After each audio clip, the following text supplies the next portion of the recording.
उद्यमियों से कहना चाहूंगा, या ओडीओपी के अंतर्गत या विश्वकर्मा श्रम सम्मान के अंतर्गत जो युवा या जो भी उद्यमी उत्तर प्रदेश में निवेश करना चाहता है, उन सब से मैं कहना चाहूंगा वे धैर्य के साथ अपने निवेश को आगे बढ़ाएं। सरकार का सिंगल विंडो सिस्टम उनकी मदद करेगा, निवेश सारथी उनकी मदद करेगा।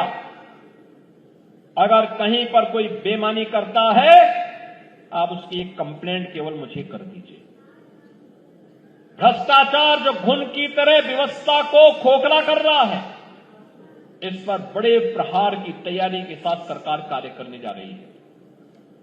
हमने पहले ही कहा है कि अपराध और अपराधियों के प्रति, भ्रष्टाचार और भ्रष्टाचारियों के प्रति सरकार जीरो टॉलरेंस की नीति के तहत काम करेगी, और उसी जीरो टॉलरेंस की नीति के तहत मैं आपका आह्वान करने के लिए आया हूं।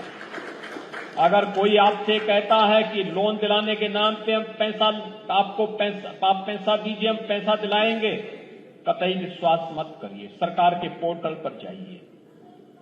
अगर कोई आपसे अनावश्यक रूप से धनराशि की मांग करता है, आप उसकी शिकायत करिए। हम उसकी जांच करवा करके जवाबदेही तय करवा देंगे वहां पे। और याद रखना, जो गलत तरीके से आपसे पैसे की डिमांड करेगा, याद रखना, मुझे लगता है कि वह व्यक्ति अंतिम उस परिवार की सर्विस होगी, उसके बाद फिर कभी कोई सरकारी सेवा में आने वाला नहीं है। फिर उसके बाद कभी उसको अवसर नहीं मिलने वाला। इतनी बड़ी कार्रवाई कर देंगे कि वह एक नजीर बन जाएगी। और बहनों और भाइयों, एक घुन को समाप्त करने की आवश्यकता है, सख्ती के साथ इससे लड़ने की आवश्यकता है।